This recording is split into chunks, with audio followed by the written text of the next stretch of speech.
On a parlé des statistiques de l'état civil comme étant important pour une bonne gouvernance, que c'est une priorité mondiale, une priorité en matière de développement. Pour moi, ce qui est le plus important, c'était cet aspect bonne gouvernance de l'enregistrement, le fait d'enregistrer des gens, d'avoir le registre civil des gens, c'est important. Mais pas assez pour qu'on contribue au développement. Le fait d'avoir une preuve d'identité.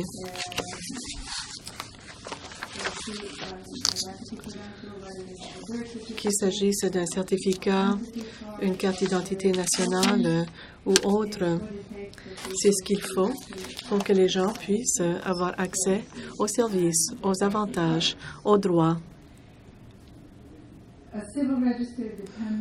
Un registre civil dépend d'un cadre juridique et institutionnel et ça fait partie intégrante de la gouvernance et de la machinerie du gouvernement.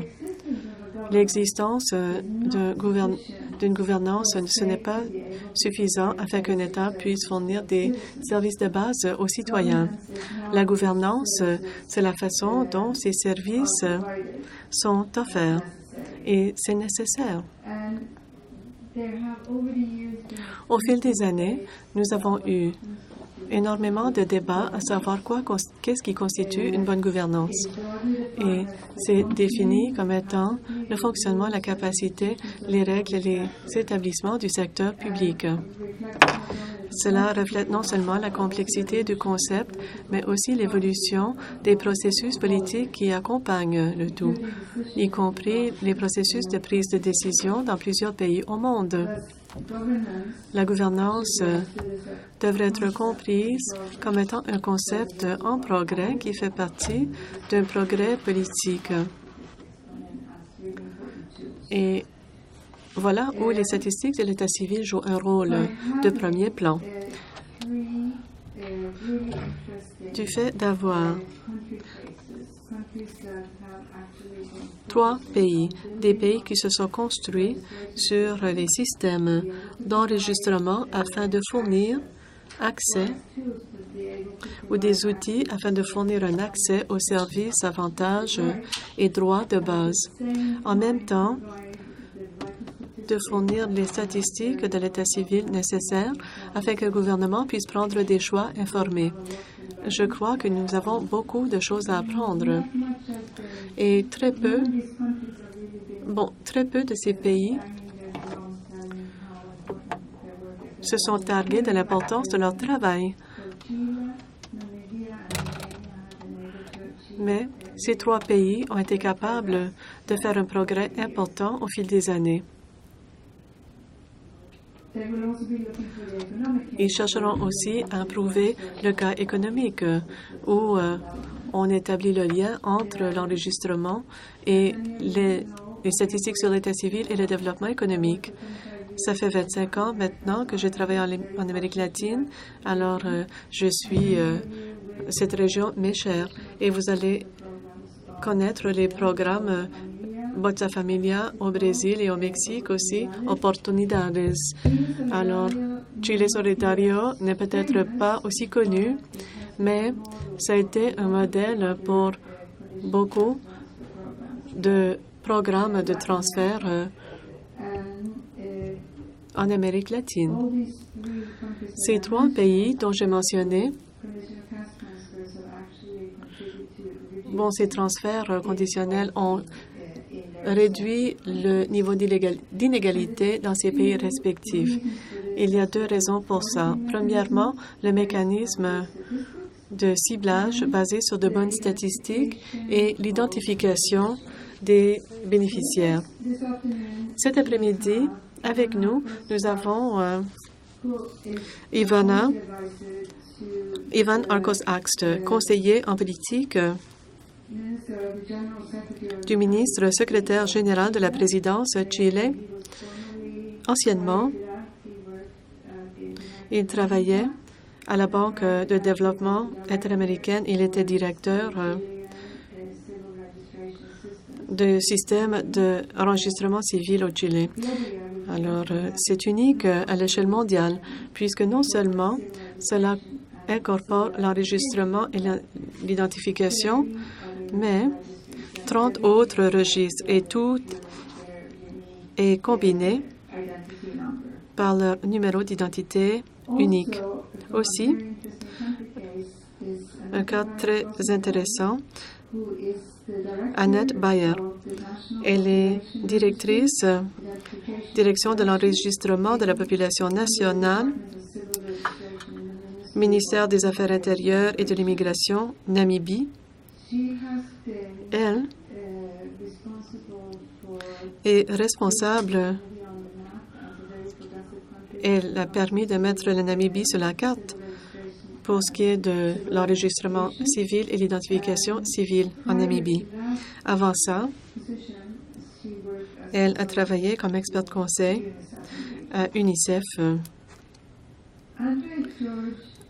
André George est le conseiller juridique au ministère de la Justice en Roumanie dans le domaine de conseil juridique sur toutes les décisions et projets de loi par rapport à la constitutionnalité et la légalité de projets de loi et décisions. Il est expert dans le cadre de la constitutionnalité, l'enregistrement civil, l'aide sociale, l'administration centrale et locale, partenariat privé, public, contrat, compagnie énergie, ressources minérales. Bon, c'est très vaste comme éventail de compétences. Je suis très heureuse que vous êtes là.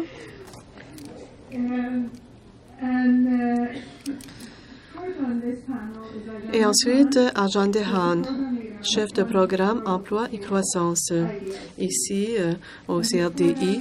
Avant ça, il travaillait à La Haye, aux Pays-Bas. Avant ça, conseiller en développement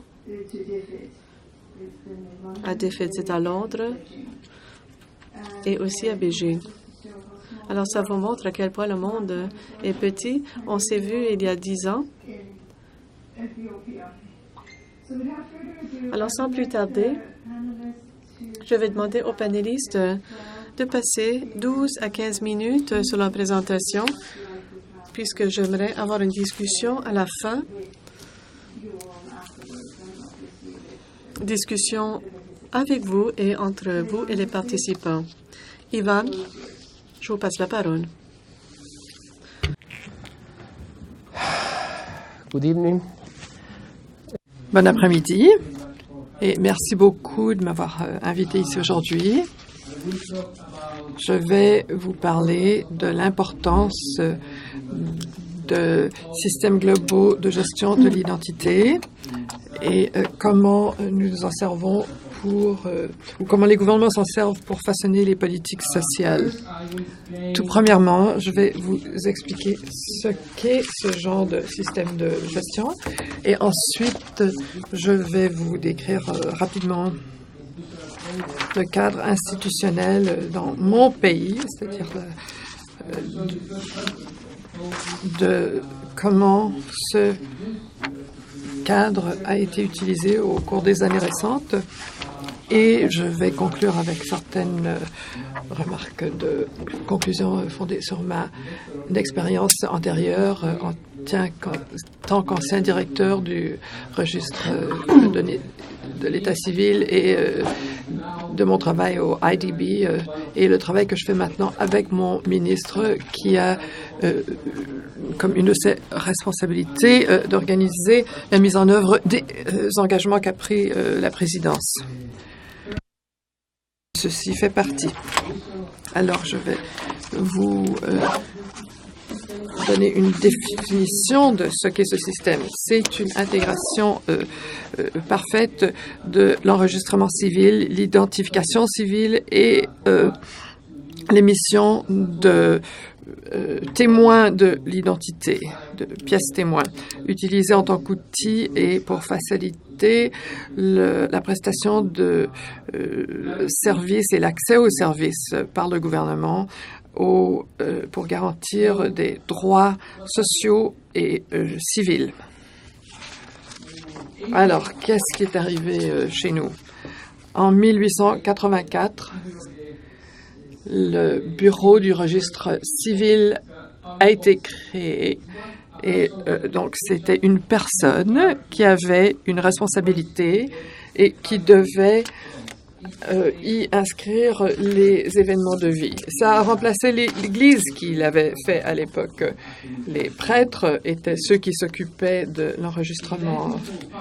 En 1925, le gouvernement a créé le registre général des condamnations. Ça a été administré par les services policiers, mais l'importance de cela, c'est que ça a amené à notre pays l'identification fondée sur les empreintes digitales. C'est la première fois qu'on se servait de caractéristiques biométriques pour identifier les gens, même si c'était que les criminels. En 1930, l'agence publique a été créée, le service du registre de l'État civil, en tant qu'agence centralisée qui existait partout au pays.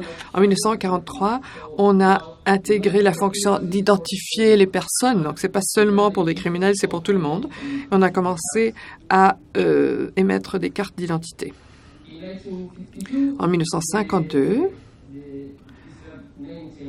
le nom a changé pour reconnaître les deux fonctions. C'était le registre de l'État civil et de l'identification qui s'occupait des deux. Et c'est qu'on appelle maintenant le service du registre d'État civil et de l'identification. En 1982, et ça c'est très important, on a introduit pour la première fois le numéro national d'identification. Alors, c'est chaque personne qui a un numéro d'identité qui va l'identifier. En 1990, le gouvernement y a intégré des éléments technologiques pour la première fois. Alors maintenant, l'agent du registre de l'État civil pouvait émettre des certificats imprimés. Avant ça, c'était écrit à la main. En 2001, il y a la prestation de services en ligne par voie électronique. Et maintenant, les services du registre de l'État civil et de l'identification communiquent avec toute l'administration. C'est un système interopérable et commence à offrir un service biométrique au secteur privé pour identifier les gens. Donc voilà une brève description du cadre institutionnel. Là, je parle du cadre juridique, du cadre administratif et du cadre culturel aussi. Alors, nous avons ce cadre et je vais vous montrer deux exemples de comment ce système est employé à l'heure actuelle. Donc, je vais vous montrer que ces deux politiques cherchent à répondre à deux questions. Comment améliorer l'accès aux services publics et comment améliorer la prestation des avantages sociaux. Alors, la réponse au premier, c'est le mot de passe unique ou identifiant. Et ensuite, c'est le registre des ménages. Le clave única, le mot de passe, c'est ce qui permet les citoyens d'avoir des communications avec le gouvernement. Donc, le bureau de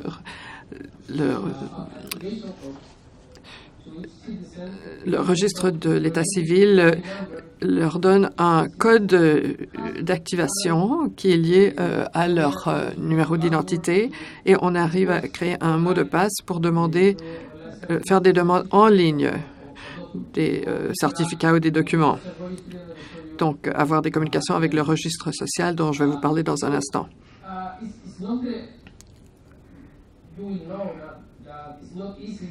Alors, on sait que c'est pas facile pour quelqu'un d'avoir des interactions électroniques sécuritaires avec le gouvernement, parce que c'est difficile de savoir qui a envoyé la demande, mais c'est un pas en avant, un pas important pour le gouvernement, parce que il est beaucoup plus rapide en ce qui a trait à l'émission de documents, et donc la personne n'a pas besoin d'aller se rendre à un bureau pour en faire une demande. Le deuxième exemple que je vais vous montrer, c'est le registre social des ménages, qui a été créé en 2016.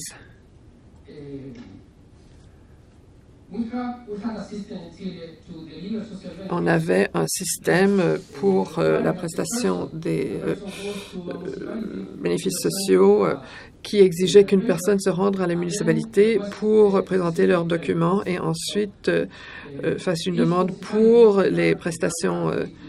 Alors, il y a 252 municipalités au Chili qui avaient chacune des façons différentes pour l'allocation de ces prestations.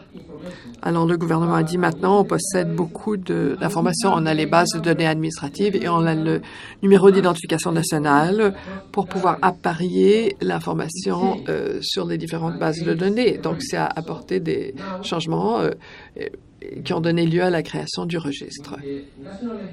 Alors maintenant, avec ce numéro d'identification nationale, une grande partie de la base de données fait déjà partie des données du gouvernement et ça permet aux citoyens d'interagir, d'avoir une communication avec le registre pour corriger l'information, pour la modifier, la compléter. Le citoyen peut la faire de deux façons. On peut se rendre au bureau en personne ou il peut se servir de clave única, du mot de passe unique, pour le faire en ligne.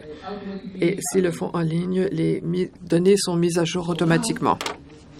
Alors maintenant, avec ce nouveau système, on a une diminution du taux de fraude. Ce n'est pas seulement signalé par un individu, ça améliore les politiques sociales et ça va intégrer des gens qui, pour différentes raisons, avaient la difficulté d'accès. Par exemple, les gens qui vivent dans des emplacements ruraux, qui ont de la difficulté à se rendre à un bureau pour faire une demande pour certaines prestations, certains avantages sociaux.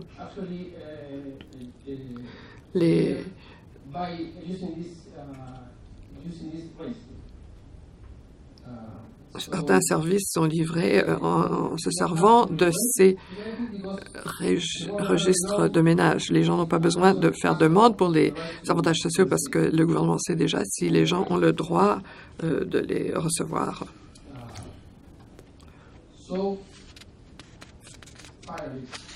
Alors, en conclusion, bon, je vais procéder assez rapidement ici.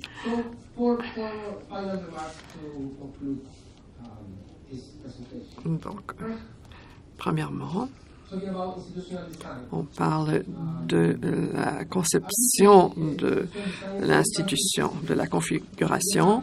C'est vraiment quelque chose qui est différent pour chaque pays. Nous avons un organisme qui s'occupe des deux choses, du bureau du registre de l'État civil et aussi du service d'identification. Et dans d'autres pays, ça s'est fait par deux groupes.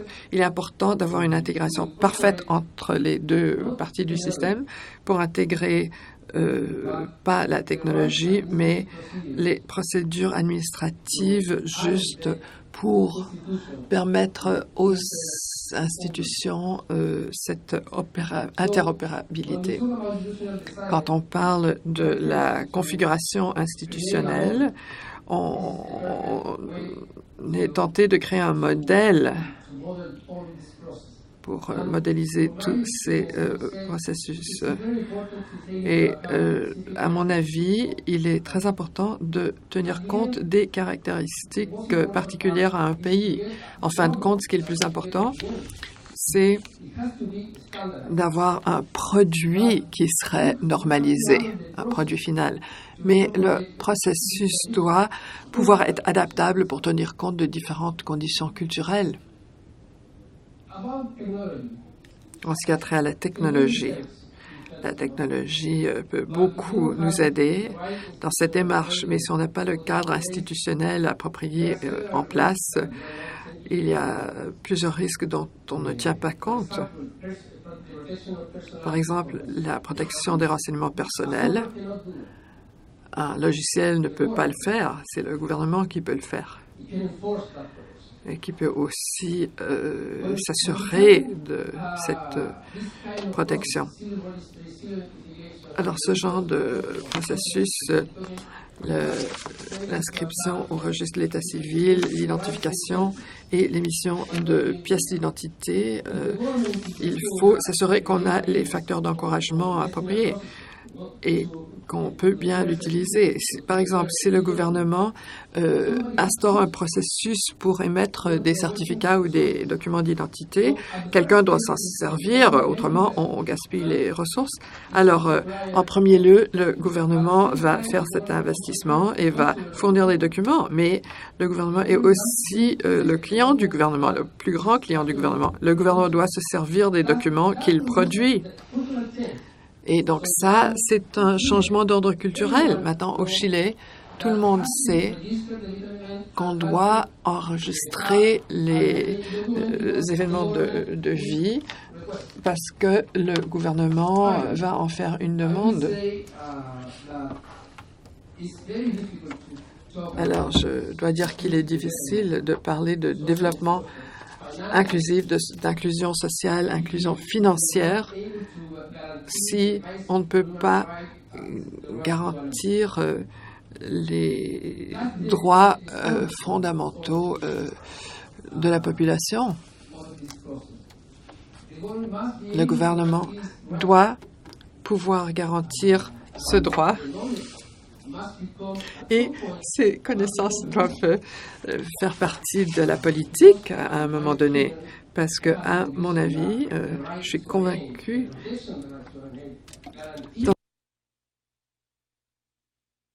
le droit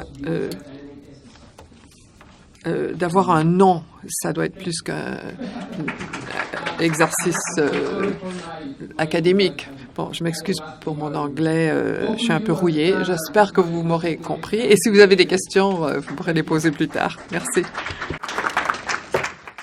Excelente, gracias. Thank you very much, Ivan. Those are... Merci beaucoup. Ivan, ce sont des leçons importantes qu'on a apprises au Chili. Il est question d'accès aux services du gouvernement et aussi de la prestation d'avantages sociaux ou de prestations sociales. Et c'est un élément clé de la gestion de l'identité. Alors, je vais maintenant passer la parole à Annette qui va nous parler de la Namibie. Merci beaucoup et merci de m'avoir invité à participer à cette conversation sur le renforcement des systèmes de registre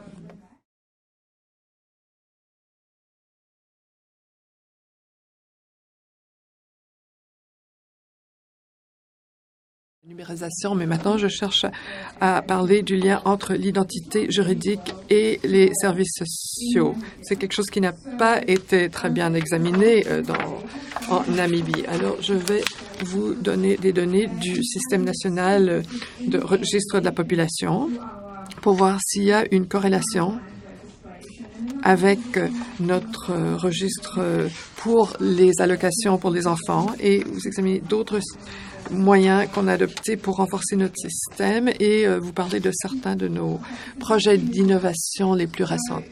Alors, voici la Namibie.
Ça, ou en bleu plutôt, ce sont les enfants enregistrés dans les délais stipulés par la loi jusqu'à 4 mois, et le reste, ou 4 semaines plutôt, et le reste c'est jusqu'à 1 an. Ça c'est un enregistrement tardif. Donc, depuis ou entre 2013 et 2017, nous avons constaté une augmentation dans les enregistrements de naissance faits en moins de 30 jours. Alors ici, on peut le voir exprimé en tant que pourcentage. Alors en 2013, c'était environ 40%. Maintenant, nous sommes près de 60% avec l'enregistrement dans les délais officiels. Ici, ce sont des données qui proviennent du système d'enregistrement national de la population. Alors ici, c'est pour vous indiquer que la majorité des enfants sont inscrits avant l'âge de 2 ans. Il y a toujours des inscriptions tardives, même des gens de plus de 20 ans qui sont en train d'être enregistrés. Mais de façon générale, la majorité des gens sont inscrits avant l'âge de 2 ans. Ce sont des données de 2016. Ici, on peut voir, ça, c'est quelque chose qui représente nos 14 régions. Et certaines régions ont des résultats bien meilleurs que d'autres. Dans les centres urbains, vous pouvez voir, surtout dans Commerce, où se trouve la capitale Windhoek. Vous pouvez voir qu'il y a des taux d'inscription élevés. Même chose dans certaines régions du sud. Mais si on voit les régions du nord, les deux, Kavango et Zambezi, là, le taux d'inscription ou d'enregistrement des naissances est très bas. Voici certaines interventions qu'on a entreprises au cours des ans. À l'origine, on a cherché à élargir notre structure et donner un meilleur accès à l'enregistrement des naissances. Ça faisait partie d'une initiative de l'UNICEF qui nous a appuyés dans notre établissement de lieux d'enregistrement dans les hôpitaux. Mais même si on a amélioré ça, on avait commencé quelque chose en 2008 et le principal moteur ou la principale activité a eu lieu entre 2008 et 2012. Ça n'a pas vraiment eu un effet important à l'origine, qui était de 40%. En 2015, on a eu un changement majeur où on a examiné tous nos processus. C'est le ministre qui nous a demandé de le faire et tous les bureaux ont eu à adopter de nouvelles procédures. Et là, j'étais bien sceptique. Il s'agissait d'offrir de meilleurs services essentiellement. Et moi, je n'avais jamais pensé que ça aurait eu une influence sur le taux d'enregistrement des naissances parce qu'on avait déjà des processus très clairs. Il est facile d'aller faire une demande pour un certificat de naissance et on nous donne ce certificat immédiatement sur les lieux. Maintenant, tous les membres du personnel devaient sortir de façon quotidienne pour informer les femmes enceintes ou des femmes qui venaient d'accoucher qu'elles devaient aller enregistrer les naissances. En 2014 et 2015, une nouvelle initiative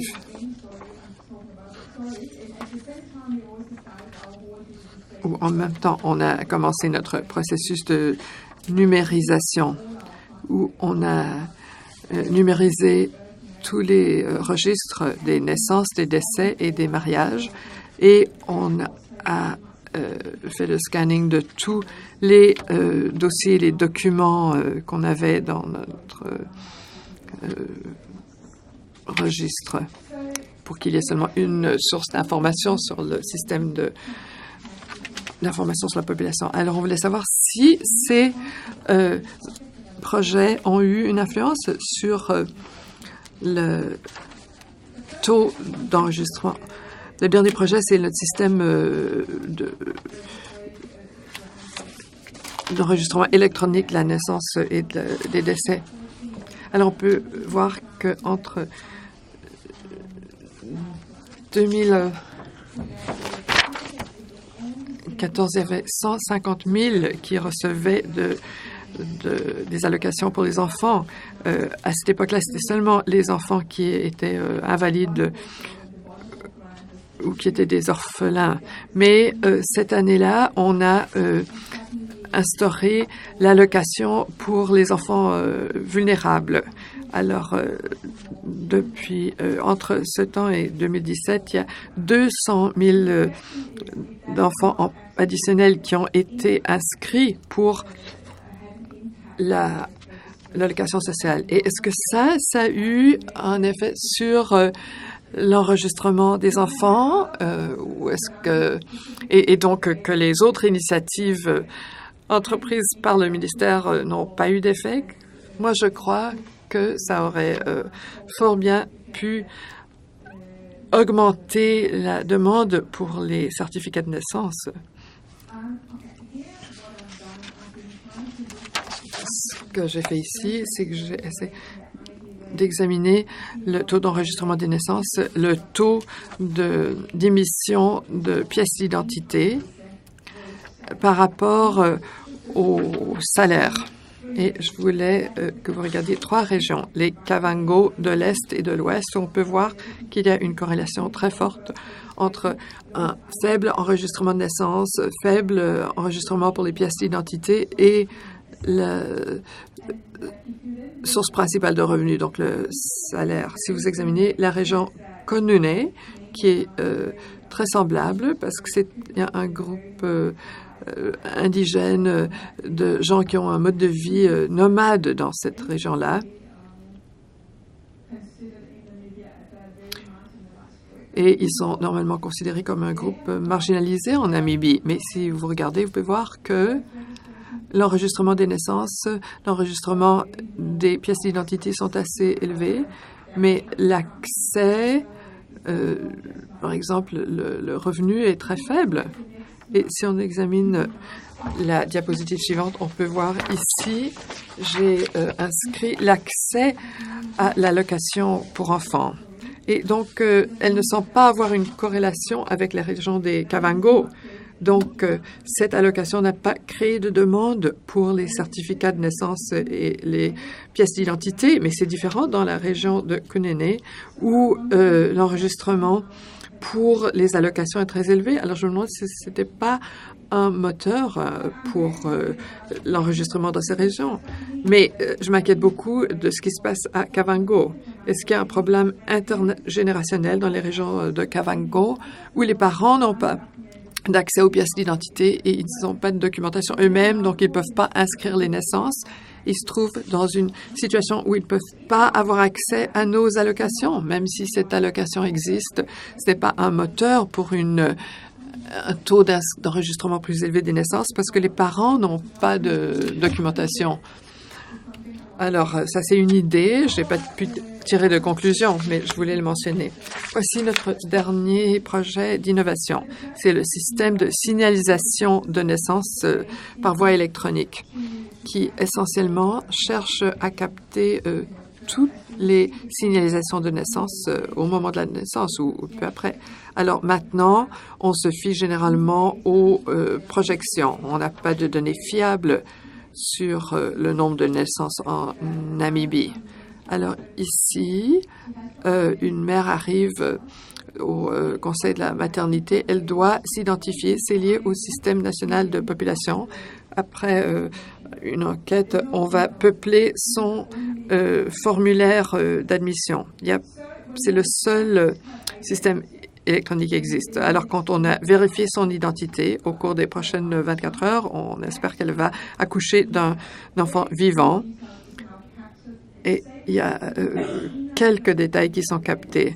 Et c'est seulement si on a une adresse courriel que cette information vous est envoyée. À ce moment-là, vous pouvez aller enregistrer la naissance dans tous les bureaux, qu'ils soient à l'hôpital ou au niveau sous-régional ou au niveau régional.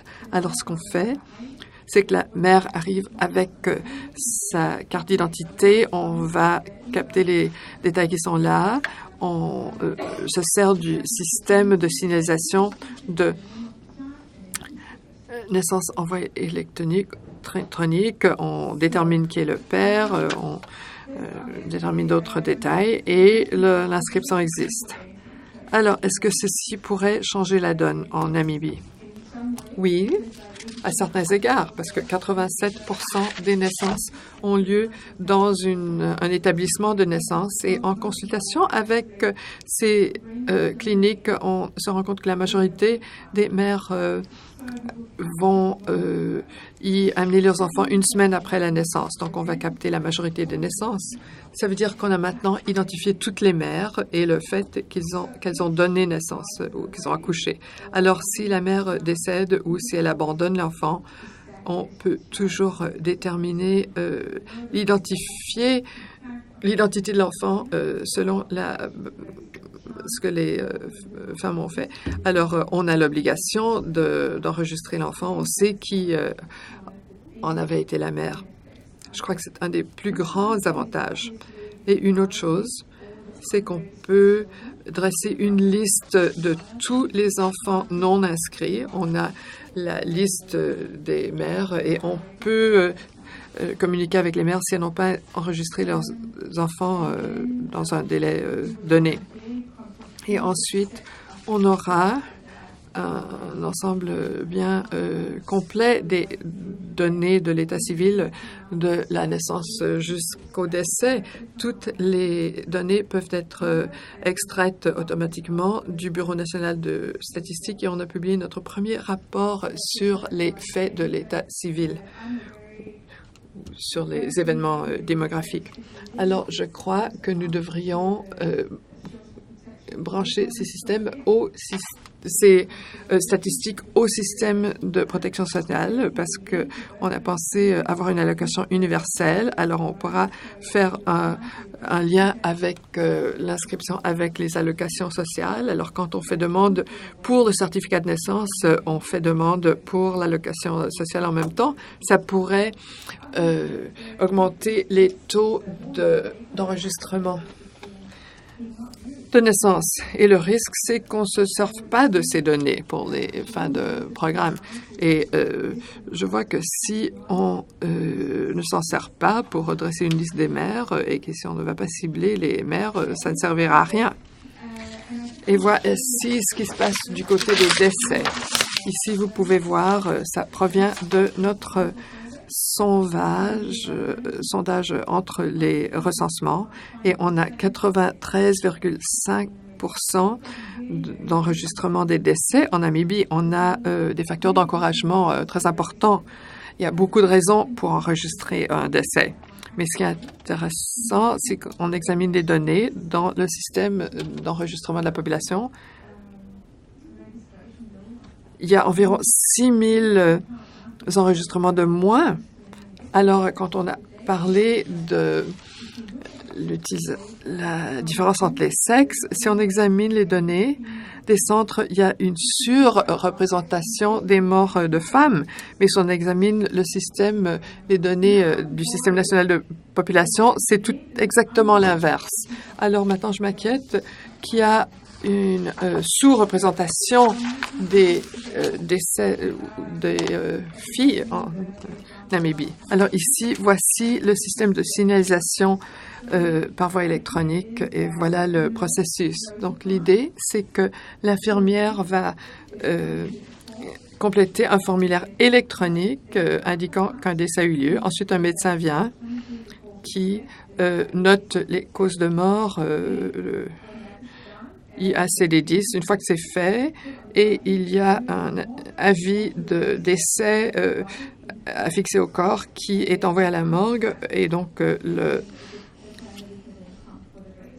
la famille veut venir pour enregistrer les données et va fournir les autres données importantes pour les statistiques des faits de l'état civil.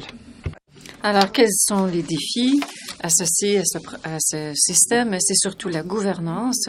Je voudrais tout simplement mentionner que ce projet pour les certificats électroniques de naissance et de décès, je voudrais simplement dire que ces projets sont appuyés, entre autres, par le gouvernement du Canada. La gestion de projet est assurée par le ministère des Affaires internes. Donc, la qualité des données n'est tout simplement pas acceptable. Mais présentement, les hôpitaux n'enregistrent pas les vêtements. Ils le retardent et à ce moment-là, la naissance ne peut pas s'enregistrer. Il y a très peu de gens qui utilisent ces données. Peu de gens s'y intéressent, bien que nous ayons de bonnes données. Et ensuite, il y a toute cette question de personnes sans papier. Nous devons nous pencher sur cette question. Et aussi l'entretien du système. Même si le système est financé par le gouvernement, c'est un problème quand même parce qu'il y a quand même des antennes régionales.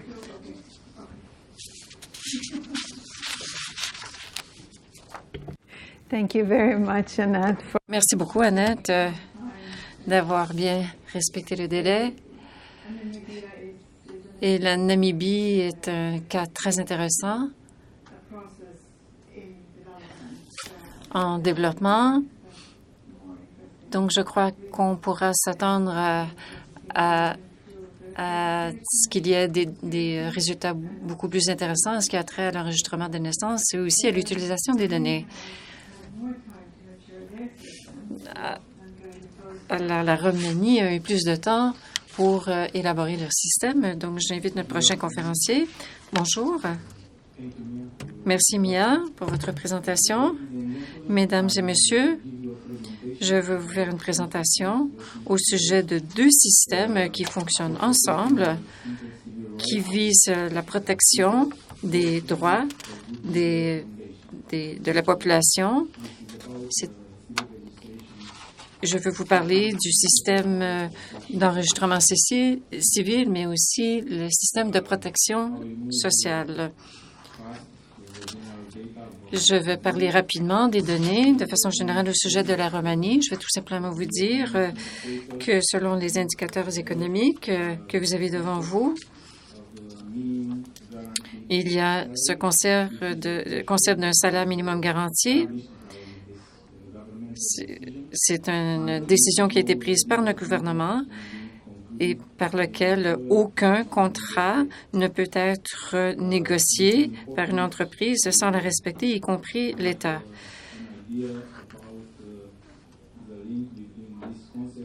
C'est important de faire un lien entre ce concept et aussi le fait d'avoir un gagne-pain acceptable. Les documents d'inscription à l'état civil et le système de façon générale par rapport à l'inscription à l'état civil ont certaines caractéristiques. Premièrement, c'est que toutes les inscriptions sont gratuites et toute inscription, c'est cela, sont gratuites. Lorsqu'on demande d'obtenir des documents, le praticien doit remplir des informations au sujet de l'état civil et ce faisant, on peut obtenir des données sur l'état civil et ces données sont transférées à l'Institut national des statistiques. Et cet institut rend ces données disponibles, publiées sur leur site Internet gratuitement et aussi en anglais si cela vous intéresse. Un autre principe de base, c'est que l'enregistrement de l'état civil est obligatoire pour tous, y compris les étrangers. Ces documents sont délivrés par l'État selon les mêmes conditions que l'on accorde aux citoyens romains. Le maire, de façon générale, est le registraire civil, mais dans des circonstances particulières, n'importe qui peut devenir registraire civil en vue de maintenir une inscription en temps réel. De façon générale aussi, c'est que la déclaration d'un acte de naissance doit être réalisée dans les 30 jours suivant la naissance et une déclaration d'un décès doit être faite dans les 3 jours suivant le décès.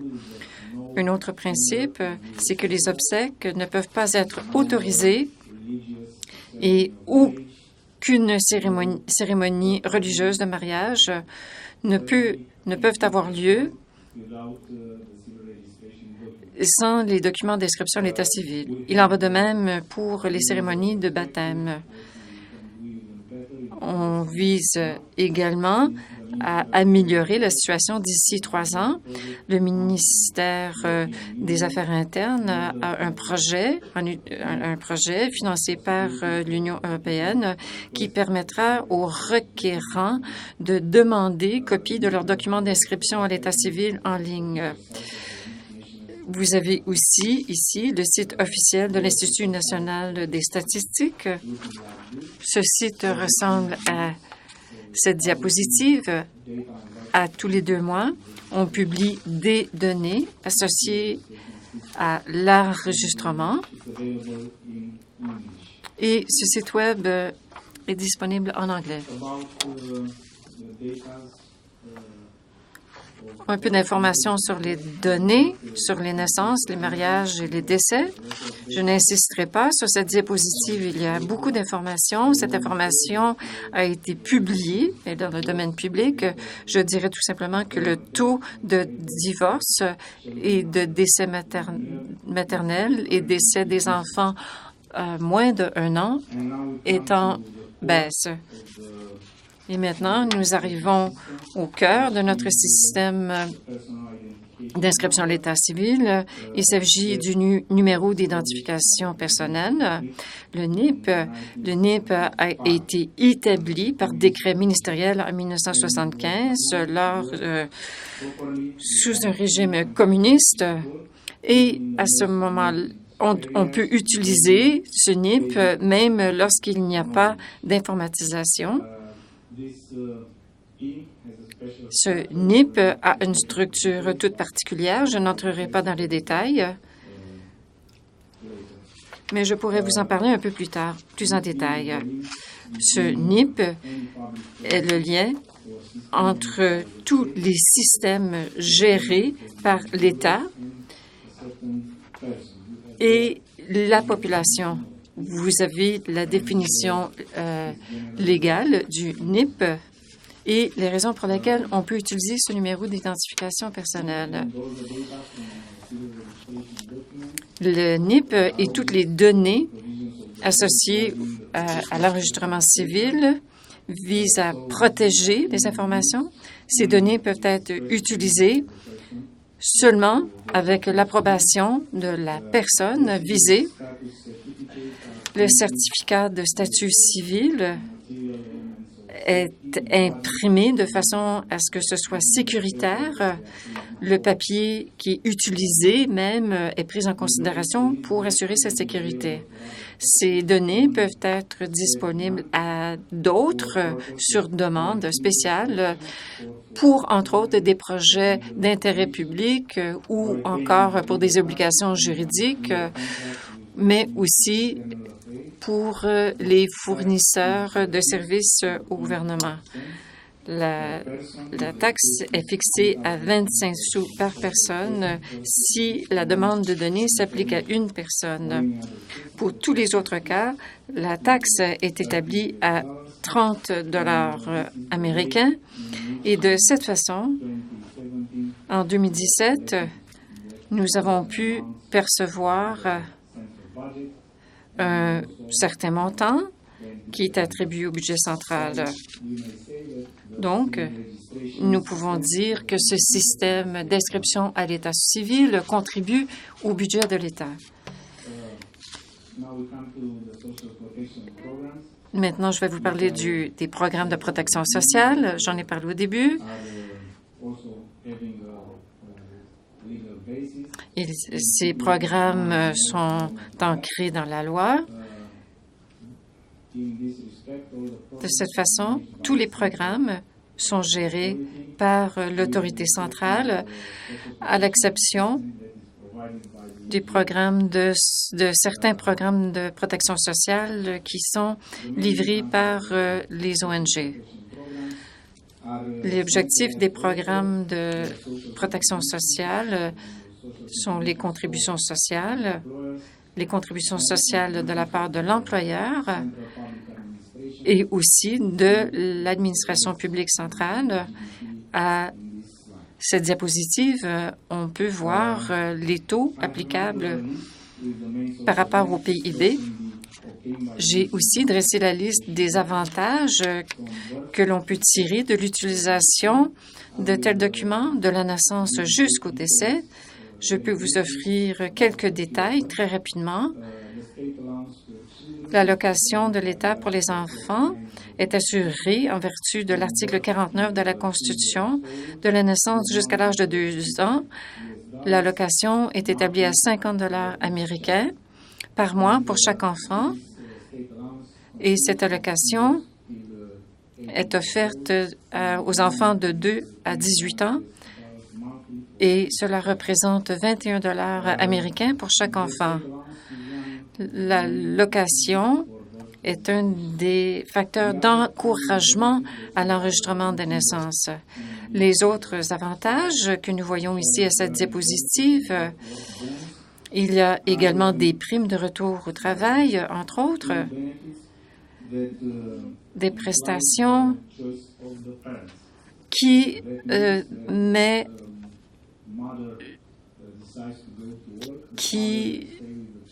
fait en sorte que si, par exemple, la mère décide de rester à la maison et le père retourner à la maison, alors à ce moment-là, il y aura une allocation aux parents qui restent à la maison. Ou si la mère décide de rester à la maison dans les derniers mois du premier enfant, le père peut également décider de rester 1 mois à la maison avec l'enfant. Il y a aussi une autre prestation légale. Il s'agit d'une allocation spéciale pour la préparation de lait en poudre pour les enfants de 0 à 12 mois. Il faut une ordonnance médicale.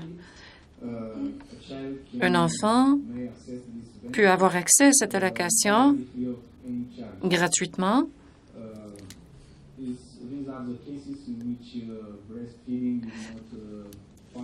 Si ce n'est pas possible, il s'agit de cas où ce n'est pas possible d'allaiter l'enfant.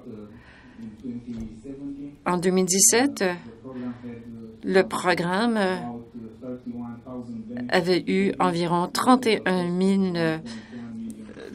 prestataires, ce qui représente un montant de 1,1 million de $ américains.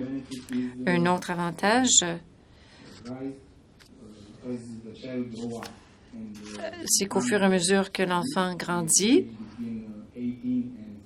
donc entre l'âge de 18 à 35 ans, il y aura une prestation qui est gérée par l'administration locale. Chacune de ces autorités locales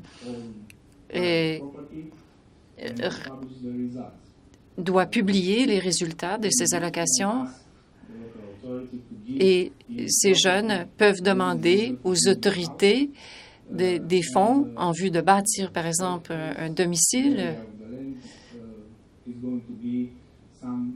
et on accordera un lot de terre entre 150 et 1000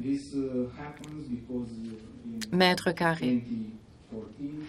En 2014, 44% des jeunes vivaient encore avec leurs parents. Tel que vous constaterez aussi sur cette diapositive, c'est que l'avantage de ce programme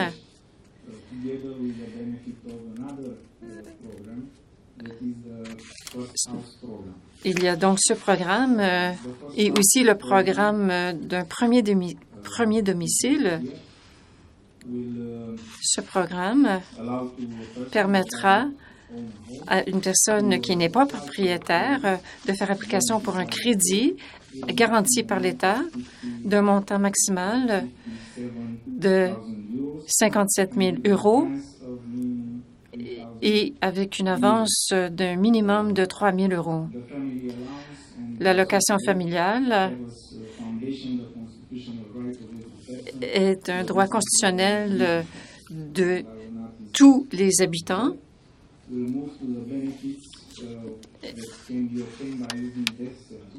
Et maintenant, j'aimerais parler des avantages associés au certificat de décès.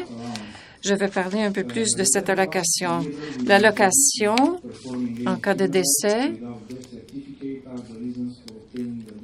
c'est une des raisons pour lesquelles il faut obtenir un certificat de décès. C'est la raison pour laquelle nous avons un enregistrement de 100% de décès.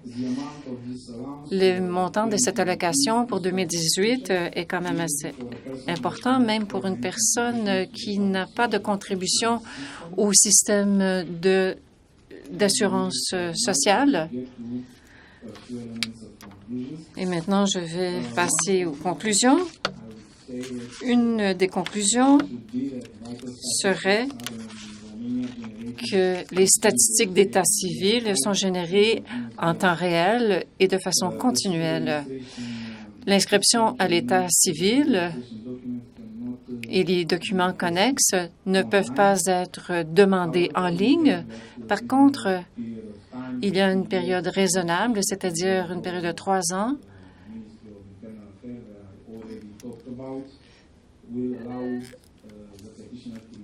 et donc le requérant pourrait demander une copie de ces documents en ligne. Une autre conclusion, c'est que, selon moi, on ne peut pas avoir un bon système de ESEC sans une solide fondation juridique. Mais c'est important de tenir compte des traditions, des coutumes et des événements de toute une vie. Et la législation doit être rédigée en fonction de ces coutumes. Merci de l'occasion que j'ai eue d'en discuter avec vous. Merci de votre invitation à cette conférence.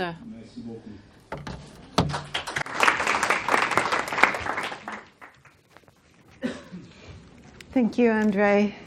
Merci, André. Présentation très intéressante.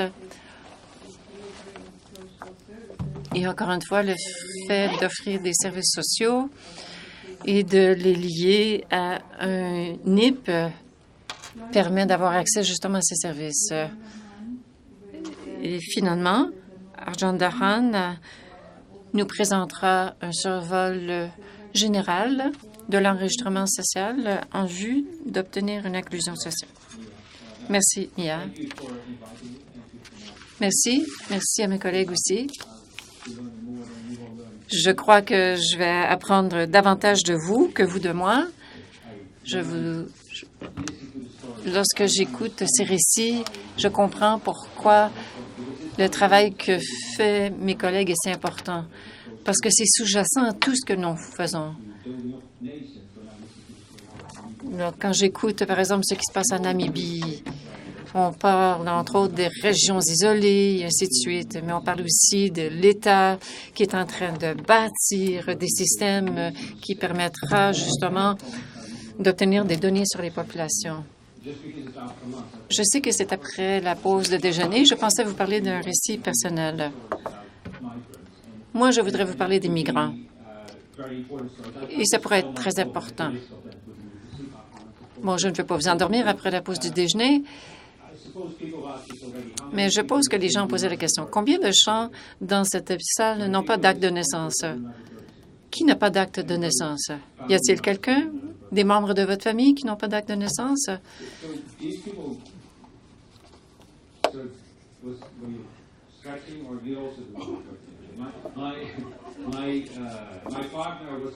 Ma partenaire est née dans une petite ville en Inde et n'a pas d'acte de naissance.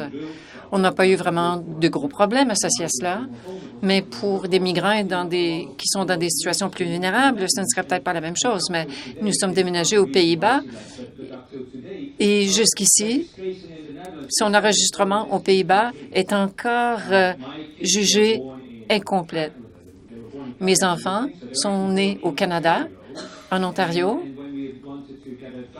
et lorsqu'on voulait obtenir un passeport des Pays-Bas pour eux, eh bien, la première raison pour laquelle je suis venue à Ottawa, c'est que l'acte de naissance de l'Ontario n'était pas valable à l'échelle internationale. J'ai dû donc venir à Ottawa pour faire homologuer l'acte de naissance par le ministère des Affaires étrangères. Vous vous imaginez, notre certificat de mariage, c'est plutôt drôle. Dans chaque pays, c'est différent. Donc, je comprends à quel point c'est important. Et voilà ce que je voulais vraiment dire. Et c'est une question de droit et l'importance de bâtir des nations, des États. Bon, voilà pour ma petite histoire. Il y a 3 choses dont j'aimerais parler. J'ai beaucoup appris des conférenciers qui m'ont précédé. C'est que, premièrement, nous penchons sur la protection sociale et comme les systèmes de santé, nous avons besoin de bons systèmes. Et souvent, c'est sous-évalué, cette réalité. La deuxième chose dont je voudrais vous dire aussi, et je vous ai le constaté au cours de mon exposé, c'est qu'il y a des synergies importantes qui peuvent être réalisées si l'on examine cette question de façon multisectorielle. Et nous allons voir différents exemples de programmes sociaux, mais je veux également parler de l'économie. C'est beaucoup plus hypothétique, mais je crois qu'il y a beaucoup de recherches qui se font à cet égard. Et la troisième chose dont je voudrais parler, c'est que c'est la mise en œuvre. C'est important d'avoir une étape technique, mais il faut aller au-delà d'une solution technique. Moi, je sais que vous parlez aussi de comment on bâtit des nations, comment les nations établissent des liens avec la population. Donc, pour que vous sachiez où je travaille ici au CRDI. Bon, je ne suis pas vraiment un migrant, je suis quelqu'un qui habite ici localement. Je travaille dans le secteur de la santé. Nous travaillons du côté de l'emploi, des occasions économiques, des groupes vulnérables. Nous tentons de trouver des solutions, des obstacles aux femmes, à leur renforcement du pouvoir des femmes et aussi de l'emploi auprès des jeunes. Et voilà les 3 choses que je voulais porter à votre attention. Donc, premièrement, des leçons apprises de la protection sociale. Premièrement, les données à l'échelle mondiale au cours des 2 décennies nous montrent que les programmes de protection sociale en Roumanie et ailleurs peuvent vraiment connaître un succès. En Amérique latine, par exemple, ces programmes ont contribué à la réduction de la pauvreté. La plupart des leçons apprises sont en Amérique latine, mais aussi en Afrique.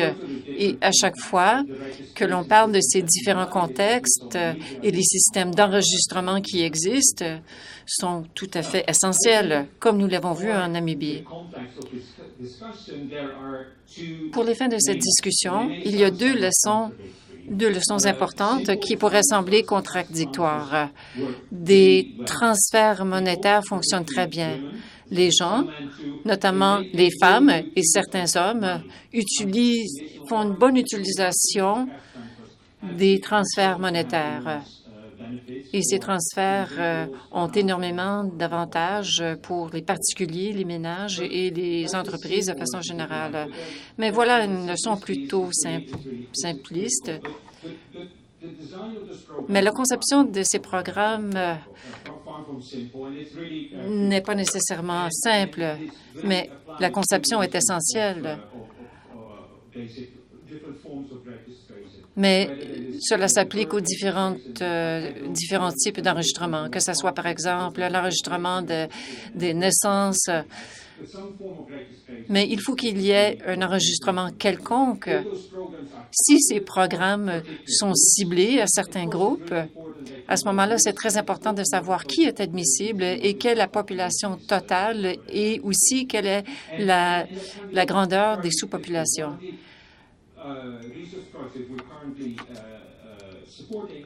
Un des projets de recherche que nous appuyons présentement, c'est le programme de transfert monétaire en Tanzanie. Et ici, on parle entre autres de mariage polygame. Le principe, c'est que les avantages sont dirigés vers les femmes, mais qu'en est-il des ménages polygames? Ce sont des questions très importantes. Et s'il s'agit d'enregistrement universel, il y a quand même des avantages. Et je crois que c'est ce qu'on voit au Chili, c'est qu'on tente de joindre un certain pourcentage de gens et ces systèmes sont encore plus importants. La conception de ces systèmes peuvent être particulièrement difficiles à établir. Les données, c'est très important, mais on peut avoir des excellents projets de développement sans de données. Je dirais que la Chine savait beaucoup au sujet de sa situation de pauvreté avant même de pouvoir commencer à l'évaluer, parce qu'ils ont, entre autres, une fonction publique très robuste, mais ils n'avaient pas nécessairement les données. Mais de pouvoir réduire la pauvreté de 70 à 40 en Chine, eh bien, cela a été possible. Mais plus on tente de diminuer la pauvreté, plus c'est difficile. Des exemples de politique, de systèmes d'enregistrement. J'ai lu, entre autres, des exemples au Népal, au Sénégal, et j'espère que l'équipe continuera à examiner ces deux pays. J'avais cette citation du président du Chili. C'est un énoncé politique qui a...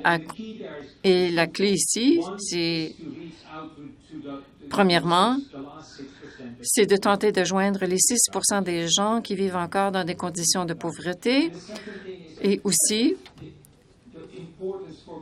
l'importance à ce que de nombreux secteurs savent où se trouvent ces gens dans cette catégorie des 6 Donc, toutes les questions associées à l'enregistrement sont particulièrement importantes, notamment au Sénégal, dans les régions isolées et aussi en Namibie, mais c'est encore plus important pour eux de pouvoir joindre ces 6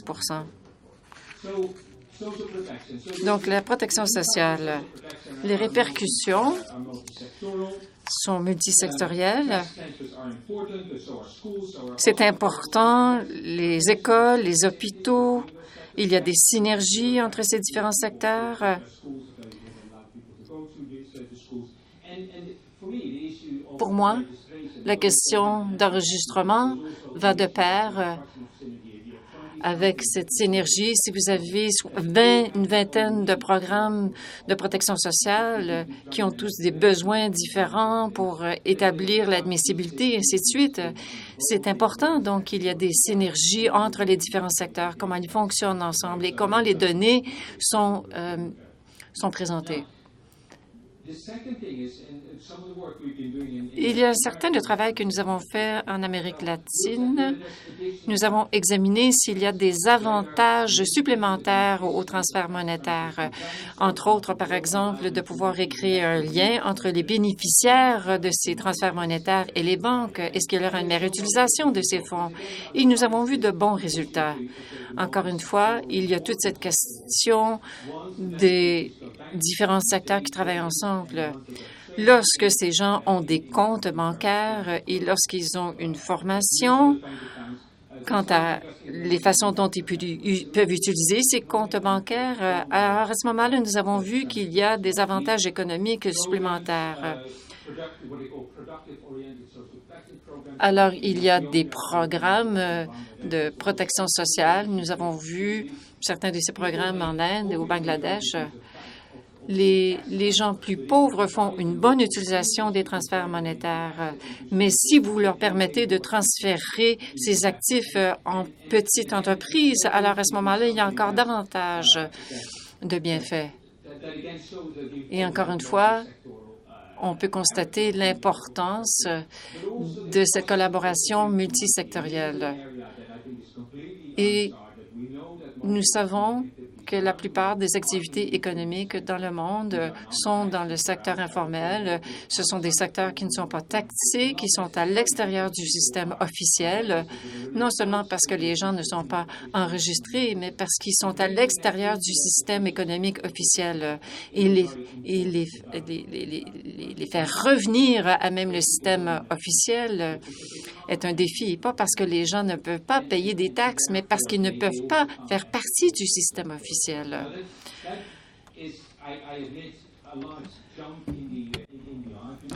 Je sais que c'est pousser l'argument, mais je crois que c'est très utile. Il est utile d'y penser parce que cela permet d'expliquer pourquoi il faut investir dans des bons systèmes d'enregistrement, puisqu'il y a des avantages économiques aussi. Finalement, et je crois que les gens l'ont déjà expliqué, cela exige des aspects technologiques, il y a des aspects multisectoriels, mais il s'agit d'un processus politique. Il s'agit d'identité, diversité, comment peut-on enregistrer des foyers polygames, par exemple, et aussi cela permet d'établir des politiques sociales, mais il faut être sensible à la diversité et vice-versa. Comme les gens l'ont dit, en même temps, l'enregistrement, et c'est une des questions très intéressantes sur le graphique sur la Namibie, l'enregistrement peut accroître le taux d'utilisation. Je n'ai pas d'études sur les causes et effets, mais on voit ici le potentiel des synergies. Et comme je l'ai dit, cela permet de passer du secteur formel à informel. Alors, c'est très important quand on parle d'accès, il s'agit de droit d'être un citoyen. Merci.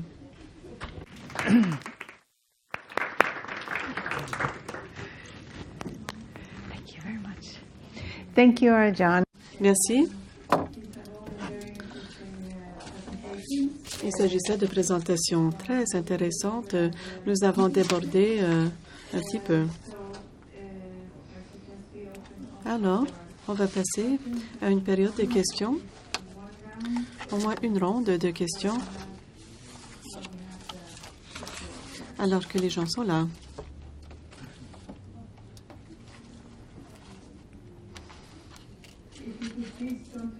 S'il vous plaît, venez au microphone. Présentez-vous et l'organisation que vous représentez. Oui. Je suis du Fonds de la population des Nations unies. J'ai deux questions.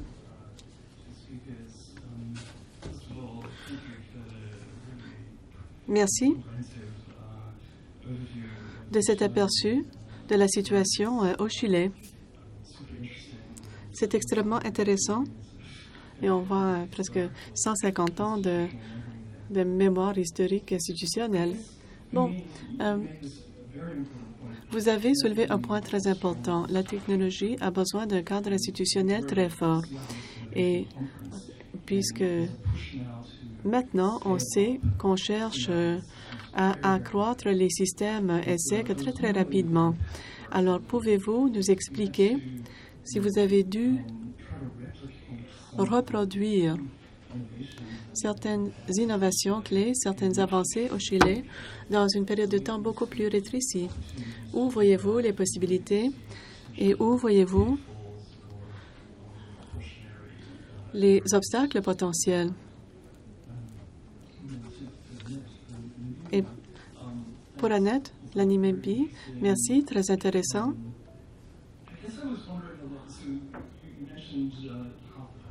Vous avez dit que la moitié de la population est dans des régions rurales et qu'il y a des sous-populations nomadiques et il y a toute une hétérogénéité complexe en Namibie. Alors, au terme de comprendre ce qui mène des augmentations des enregistrements, des naissances et des décès, puisque vous êtes en plein milieu d'un processus de numérisation, pouvez-vous, dans la conception, tenir compte d'une approche d'économie du comportement pour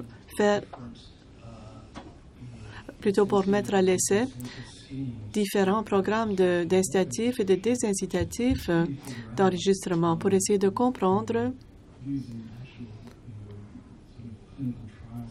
en utilisant des preuves comme des essais cliniques pour voir quel est l'impact des différents programmes quant à l'inscription des naissances et des décès.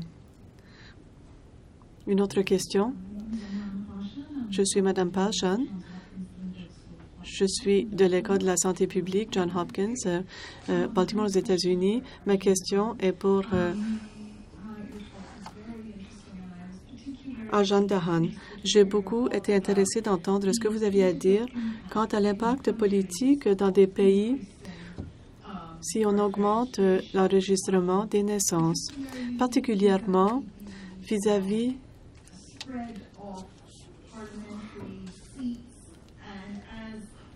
pour ce qui est des sièges parlementaires et quand on voit que les gens passent des régions rurales aux régions urbaines, surtout dans les pays du sud de l'Asie, la puissance politique accrue des centres urbains, leur sous-représentation actuelle dans les systèmes politiques et comment accroître l'enregistrement pourrait avoir un impact.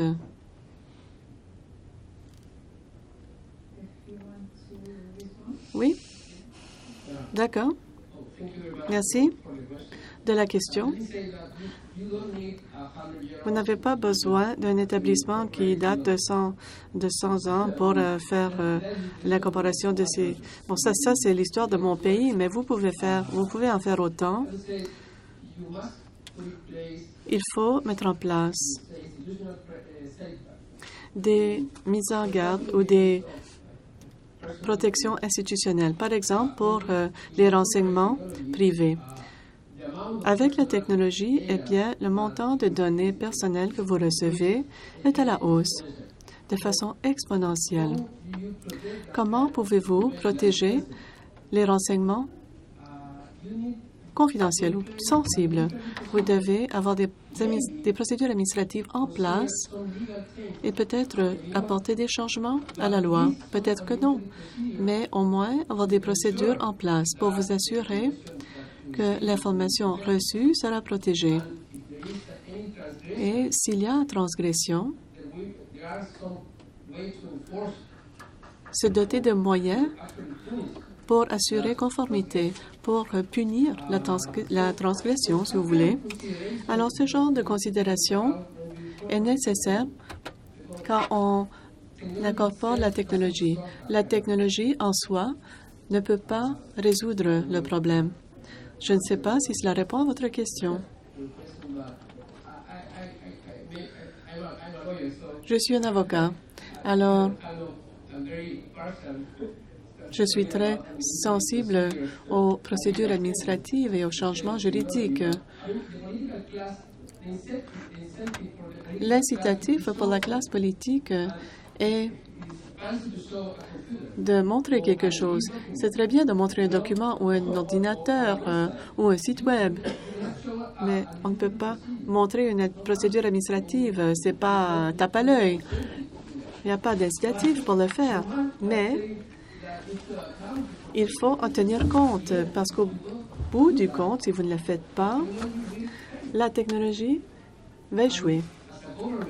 En tant que gouvernement, vous serez responsable. Merci.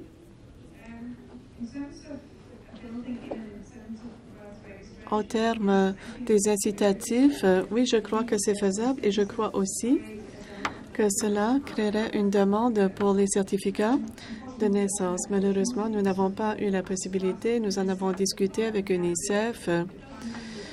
Nous n'avons pas eu le financement pour en discuter avec le gouvernement de la Finlande si on devrait avoir une boîte à bébé pour créer des incitatifs. Je dois dire qu'après avoir analysé les données et que j'ai vu la situation à Kavango, je ne suis pas sûre que c'est toujours la bonne solution. Je crois que le problème n'est pas en fait qu'il n'y a pas d'incitatif. Nous avons des populations très pauvres et ils n'ont pas accès aux documents et ils sont des gens qui ont été sans documents pendant des générations. Alors, avant de résoudre ce problème de documentation, je ne crois pas qu'un incitatif ferait quoi que ce soit. Alors, nous devons retourner en arrière, analyser les données et voir ce qui se passe dans certaines régions. Nous savons qu'il y a des gens qui vont s'enregistrer. Si vous travaillez, vous avez besoin de davantage, vous avez besoin de payer pour un hôpital privé, mais je crois que pour la population plus pauvre, il faut penser aux interventions pour s'assurer que les parents et les enfants seront documentés avant de parler d'incitatifs. Merci. Je n'ai pas de réponse à votre question, en fait. Je crois que cela sous-tend le point principal. Et c'est à quel point ces processus sont politiques. Aux États-Unis, nous savons à quel point c'est politique. L'ancien président, on a contesté son certificat de naissance. Bon, c'est très important, comme on peut le voir. Bon. Et pensez à ces accusations et l'impact que cela pourrait avoir sur des gens plus vulnérables. C'était terrible qu'on en a parlé, mais imaginez s'il s'agissait de gens vulnérables aux États-Unis. Aux États-Unis, il y a une manipulation constante. Je ne connais pas leur système, mais il y a une manipulation constante du recensement aux fins politiques. Alors, cela démontre, et bon, peu importe d'où ça vient, mais cela sous-tend qu'il vous faut un système indépendant et ça au sein d'une seule nation. Et cela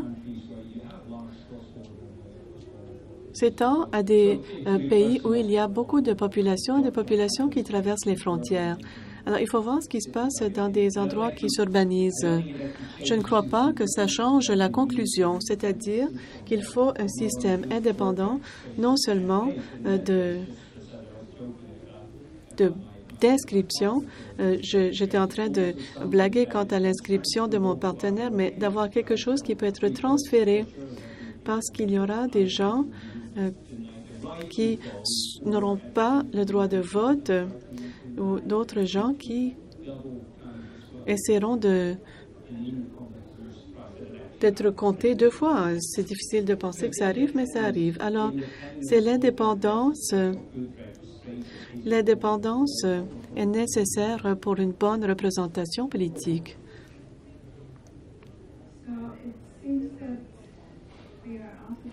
Bon, il semble que nous n'avons plus de temps, mais je voudrais quand même demander aux panélistes s'ils veulent faire un commentaire de la fin.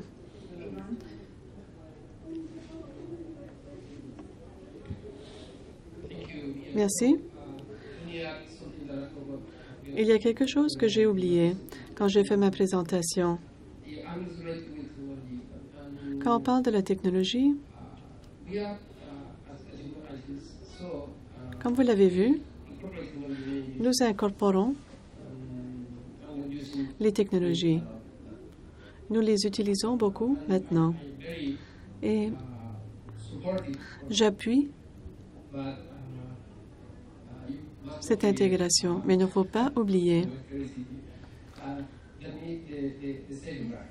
les sauvegardes.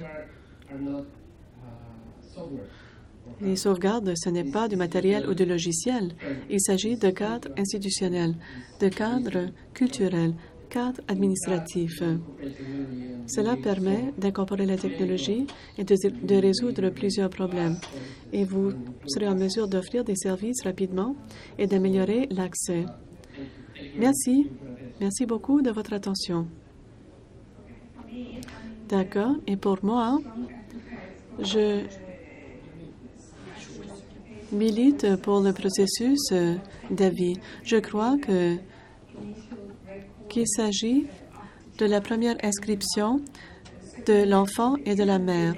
Même s'il y a un retard avec l'enregistrement des naissances, l'État est au moins au courant qu'il y a eu une naissance par une telle femme. Je crois que c'est très important. Jusqu'à maintenant, on n'a jamais su qu'il y avait eu une naissance jusqu'à ce que les parents se retrouvaient devant nous. Je crois que il faut l'intégrer à des systèmes d'inscription. Il faut avoir un avis, soit par une autorité juridique immédiatement après la naissance. Je crois que des solutions simples doivent être cachées quelque part. Il doit être possible, non seulement simple, mais peu coûteuse. Je crois que je vous ai présenté un exemple d'un système qui fonctionne avec très peu d'argent et très peu d'efforts. Mais le système doit être conforme avec les habitudes de la communauté.